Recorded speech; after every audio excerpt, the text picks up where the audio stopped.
कहते हैं जहाँ रेड बैटिंग या पेन से हिस्ट्री लिखी जाती है, वहाँ कभी कभी मृत आत्माएं भी अपना निशान छोड़ जाती है।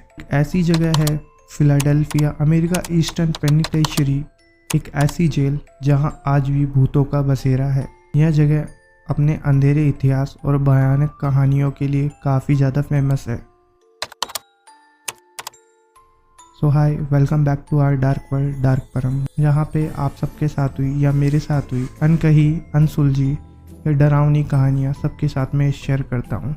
एंड आपका भी अगर कोई रियल लाइफ एक्सपीरियंस है जो आप मेरे साथ में शेयर करना चाहते हो तो आप मुझे इंस्टाग्राम पे या फिर मेल पे शेयर कर सकते हैं। 1829 में ईस्टर्न स्टेट पेनिटेंशियरी उस टाइम की सबसे ज़्यादा टेक्नोलॉजिकल एंड क्रांतिकारी जेल मानी जाती थी। इस प्रिजन का जो टारगेट होता है वो काफ़ी ज़्यादा वियर्ड होता है। इस प्रिजन में कैदियों को या क्रिमिनल्स को सुधारने के बजाय उन्हें काफ़ी ज़्यादा प्रताड़ित किया जाता था या फिर काफ़ी पेन दिया जाता था एंड उन्हें एक बंद कमरे में रखा जाता था जिससे वो अपने बारे में सोच सके कि उन्होंने क्या गलती की है। लेकिन उनके साथ में वहाँ पे जो किया जाता था वो उनकी मेंटलिटी एंड पूरी उनके फिजिकली पूरा तोड़ देती। उससे कैदी सुधरते तो नहीं है पर वो अपनी मौत के लिए भीख मांगने लग जाते हैं। यहाँ जितने भी क्रिमिनल्स होते हैं उन सब क्रिमिनल्स को सबसे अलग रखा जाता है, जैसे उन्होंने बहुत बड़ा पाप कर दिया हो एंड उन्हें इतने ज़्यादा पेन के साथ में सफ़र करना होता है कि उन्हें किसी से बात नहीं करने दी जाती।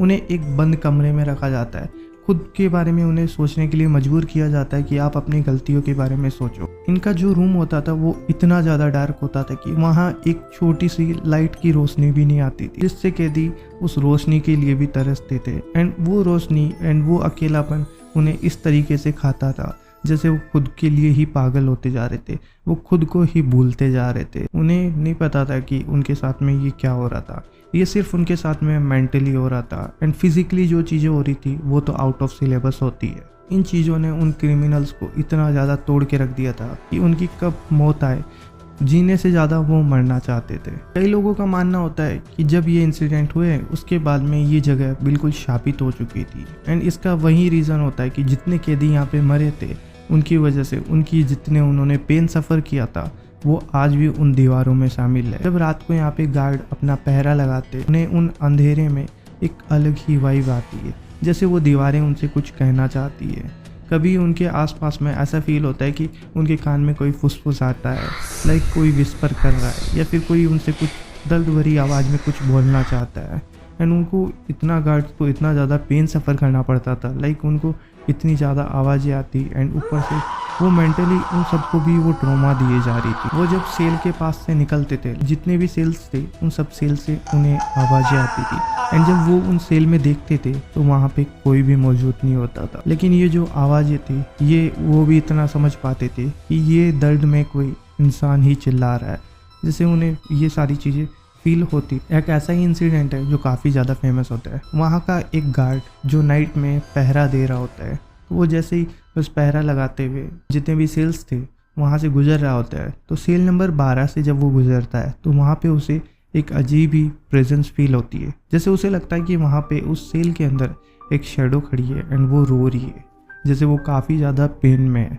एंड तभी उसकी वापस नज़र जाती है तो वहाँ पे कोई भी नहीं होता। वो सेल को ओपन करता है एंड अंदर जाके देख के आता है, बट अंदर जब वो देखता है तो उसे कहीं पे भी कोई दिखाई नहीं देता। ये उसके साथ में इंसिडेंट काफ़ी बार हो चुका था, जिसके बाद में वो गार्ड भी वहाँ से अपनी जॉब चेंज कर लेता है। इस पेनिटेंशियरी का एक इंसिडेंट ये भी काफ़ी ज़्यादा फेमस होता है कि वहाँ पे एक क्रिमिनल आता है 1929 में जिसका नेम होता है एल कैपोन, जो शिकागो का काफ़ी बड़ा गैंगस्टर होता है। इसने happy Valentine day massacre name से कुछ एक घटना होती है, वहाँ का एक इंसिडेंट होता है जिसमें ये भी शामिल था, जिसकी वजह से इसे भी उस जेल में रखा जाता है। एल कैपोन जब उस जेल में रहता है तो उसे नाइट में ऐसा फील होता है कि जैसे उसे कोई परेशान कर रहा है, उसे कोई हद से ज़्यादा ऐसे सता रहा है, उसे रातों को सोने नहीं देता, जैसे उसे बार बार में परेशान करता है, उसके कान में आके कुछ बोलता है। वो उस सेल में रहते रहते वो बहुत ज़्यादा परेशान हो चुका था, उसे बहुत ही अलग सी वाइब आती थी कि कोई उसे बहुत ज़्यादा ऐसे मेंटली ट्रॉमा देना चाहता, कोई उसके दिमाग के साथ में जैसे खेल रहा हो। उसने गार्ड को कई बार बताया कि मेरे साथ में ये सब इंसिडेंट रेगुलर होते हैं एंड उसका कहना होता है कि ये जो करने वाली जो भी एंटिटी है, जो भी ये स्पिरिट है, ये जेम्स क्लार्क की है। एंड जेम्स क्लार्क वही बंदा होता है जो happy Valentine day massacre incident में शामिल होता है, या फिर उसकी जो डेथ हुई थी उसकी डेथ और कोई लेने वाला नहीं होता, ये एल कैपोन ही होता है। एल कैपोन को रातों को नींद नहीं आती, जैसे उसकी बहुत रातें ऐसे ही निकल चुकी थी एंड एट द एंड उसे उस जेल से शिफ्ट कर दिया जाता है। एंड 1987 में एक बार के लिए इस जेल को बंद कर दिया गया था कि उसके बाद में जेल में किसी को भी एंट्री दी नहीं जाती है। लाइक जितने भी प्रिजन्स थे उन सबको निकाल दिया जाता है टाइम पे, क्योंकि वहाँ पे जो पेन हुआ था उसके बाद में काफ़ी इंसिडेंट बढ़ चुके थे। बट अर्ली 2000 में इस जेल को वापस से ओपन कर दिया जाता है टूरिज्म के लिए, लाइक लोग घूमने आए इसलिए इस जेल को वापस ओपन कर दिया गया है। एंड ऐसे ही बहुत लोग इस जेल में आते भी है बस घूमने के लिए। एंड काफ़ी घोस्ट हंटर्स, पैरानॉर्मल इन्वेस्टिगेटर्स सब आते हैं। जितने भी इन्वेस्टिगेटर्स, पैरानॉर्मल, घोस्ट हंटिंग जितने भी आते थे वो सब यहाँ पे एक अलग ही चीज़ें एक्सपीरियंस करते हैं। जैसे वो जब इस लोकेशन पे एंटर करते थे तो उन्हें एक अलग ही ठंड लगती थी, चाहे गर्मी हो या सर्दी, वो ठंड बराबर वो की वो ही रहती थी।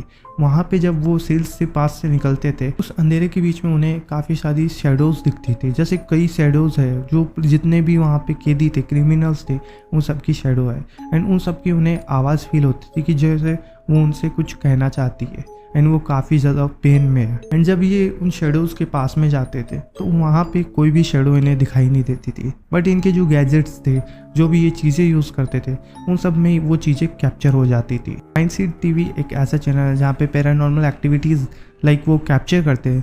कैसी एंड स्टीव ये दो बंदे हैं जो हमेशा जितनी भी ऐसी जगह होती है वहाँ पे जाके बस वो एक्टिविटीज़ हैं उन सबको कैप्चर करते हैं। एंड जब ये लोग वहाँ पे जाते हैं तो ये लोग भी ऐसी चीज़ें वहाँ पे काफ़ी ज़्यादा एक्सपीरियंस करते हैं। इन्होंने यूट्यूब पे वो सारी क्लिप्स भी डाली थी।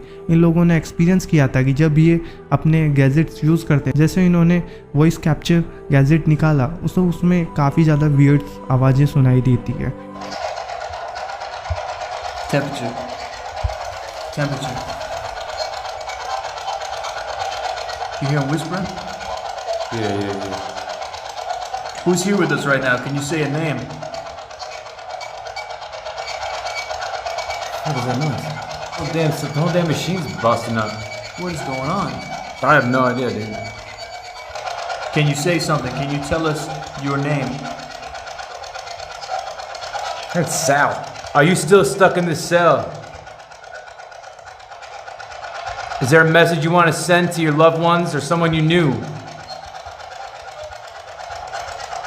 एंड इसमें जो इन्हें शेडो कैप्चर होती वो तो काफ़ी ज़्यादा वियर्ड होती। ये एक शेडो है जो अपनी पोजीशन है वो चेंज करने लग जाती है। Like the doorway? Yeah, like around this way. It wasn't like, whatever. Do you see that? Yeah. Are you seeing this shit?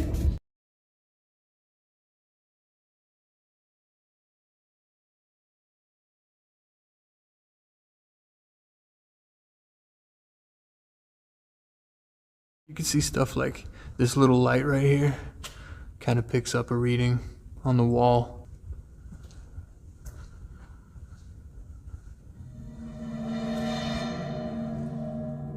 What is that? What is that? Yo, Steve.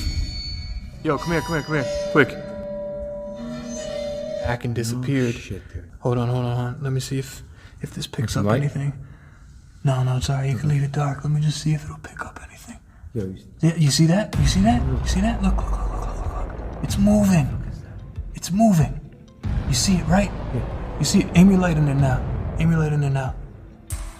Look at that shit. what the fuck is that? इसी बीच cell number 4 and cell number 6 इनके पास में से जब भी कोई निकलता तो उन्हें फील होता था कि वहाँ पे काफ़ी ज़्यादा ठंड है। एंड उन सील के अंदर से उन्हें फील होता था कि कोई शेडो है जो उन पे हंस रही है, कोई इन्हें बस आवाज़ दे रही है एंड हंसे जा रही है, जैसे वो इन्हें बस डराना चाह रही है। एंड ऐसा लगता था कि इनके पीछे वो शेडो खड़ी है एंड वो एक अलग ही आवाज़ में इनसे बात कर रही है।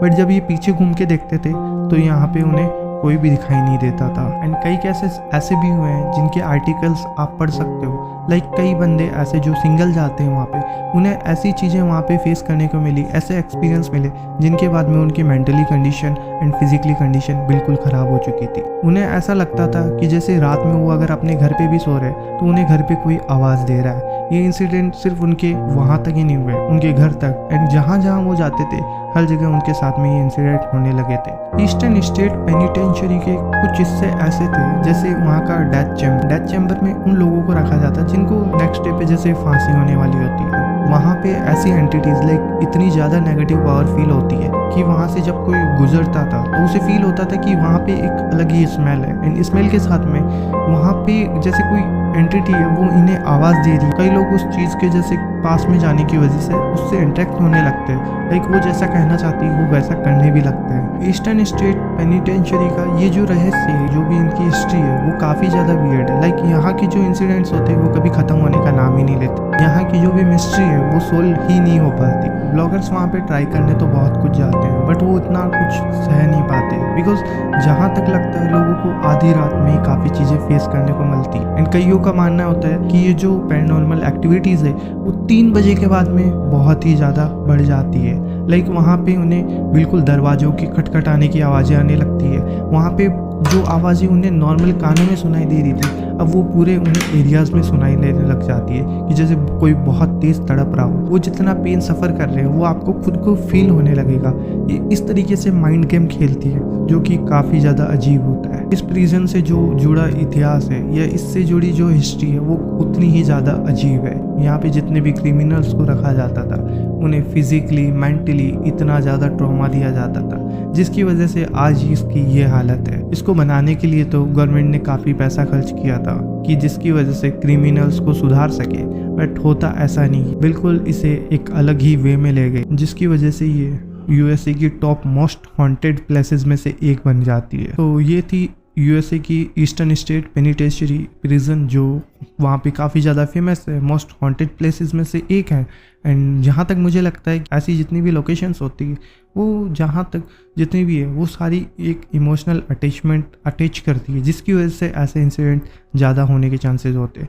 लाइक अगर आपके साथ में किसी जगह से इमोशन जुड़े हैं वो बुरे भी हो सकते हैं एंड अच्छे भी, तो उसी के बेस पे आपकी वो भी एक्टिविटीज़ है वो बढ़ जाती है आपके जाने के बाद या फिर आपके रहते हुए भी। जितनी भी हॉन्टेड लोकेशंस होती है उन सब का जहाँ तक आगे चल के या फिर उनका जितना भी हिस्ट्री हम पढ़ते हैं तो वहाँ पे वो हमेशा किसी ना किसी रिलेशन से एक इमोशन जोड़ के फिर ही मनाई जाती है। लाइक वो जितने भी ऐसी एक्टिविटीज़ है उन्हीं के बेस पे होती है। किसी का रिवेंज बाकी होता है या फिर किसी ने इतना दर्द सहा होता है जिसकी वजह से वो एंटिटीज़ आज भी इस वर्ल्ड में है। मेरा वीडियो बनाने का यही पर्पज़ है कि मैं अभी जितनी भी यूएसए की मोस्ट हॉन्टेड प्लेसेस है या फिर अलग अलग जितनी भी वर्ल्ड वाइड है उन सबको लोकेशंस को कवर कर रहा हूँ। जब तक मेरे पास में स्टोरीज़ कम आती रहेगी, लाइक मेरे पास में हॉन्टेड स्टोरी अपनी पर्सनल बहुत कम आ रही है, तो जितने दिन नहीं आएगी जितने दिन मैं थोड़ा सा ये कवर करूँगा कि जिससे आप सबको भी पता चले कि वर्ल्ड वाइड कितनी ज़्यादा ऐसी स्टोरीज़ है। आप भी ऐसी जगह जाने की हिम्मत करोगे जैसे मैं करता हूँ। लाइक मेरा भी बहुत मन करता है कि मैं ऐसी लोकेशंस पे जाऊँ एंड उन चीज़ों को एक्सप्लोर करूँ। बेसिकली ये एक लिमिट तक अच्छा लगता है। मैं भी जानता हूँ कि ये करना काफ़ी ज़्यादा रिस्की होता है, अपने कंटेंट के लिए कुछ भी करना पड़ सकता है, तो इसीलिए मैं अलग अलग लोकेशंस का ट्राई करता हूँ। बट मैं जाता हूँ तो नॉर्मल वीडियोस कुछ भी नहीं करता, नॉर्मली एक बार छोटा मोटा एक्सप्लोर कर लेता हूँ जो कि मैं कहीं पे भी शेयर नहीं करता। तो वीडियो को मैं ज़्यादा आगे बढ़ाता नहीं हूँ, इसको वीडियो को अभी मैं यहीं पे एंड करता हूँ एंड मिलते हैं किसी और स्टोरी के साथ में। अभी के लिए बाय बाय, सायोनारा।